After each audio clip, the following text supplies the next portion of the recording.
Hey YouTube, how's it going today? Still working on the fuel lines for Ole Red. So I'll show you what I got here. I had that set up, and I actually need to pull this off here because I got a T to go in here so I can put my fuel pressure gauge in there. So I got to pull that apart and then I can start doing some measuring. So I got this nice tubing bender. Somewhere around here I got a tube I bent just for a test piece. Here it is. Yeah, let's see if we can get this in picture, right?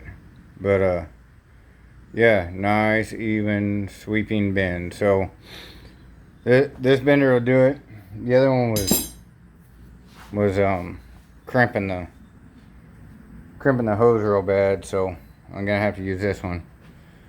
But this video will be just,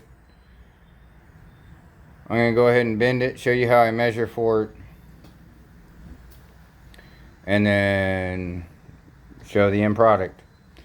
Alright, so we'll be back. Okay, we're back. Well, after some frustration and whatnot, I did get everything done. This fuel pressure regulator, metal lines, and then hose. And hose. Now, there's a lot more hose on it than what it really needs to be, but the lines are almost butted together.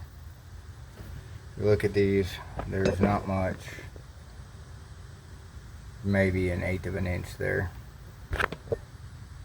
on both of those. But yeah, fuel lines are done. Vroom, not quite.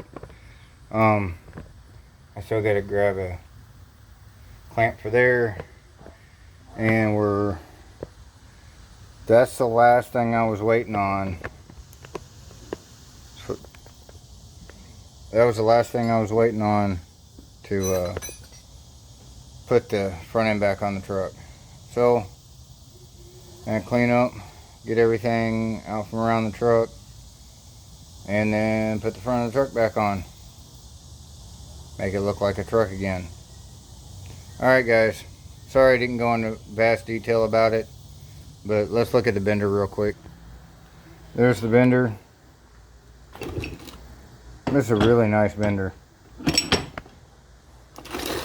And because it's a really nice bender, they wanted a lot for it.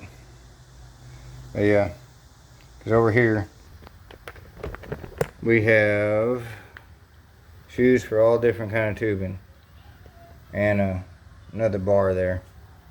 But I think this goes up to, what is this, 7/8? Yeah, 7/8. So yeah, it's a nice bender setup. It works well. Anyway guys, I'll catch you guys later. I'm gonna put the front end on the truck. That'll do a video on that, but now it's ready to go vroom. It really is. All I have to do is put gas in it and hit the key, it'll start.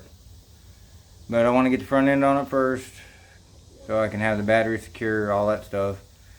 And then probably sometime this week it'll go vroom. Alright, later guys.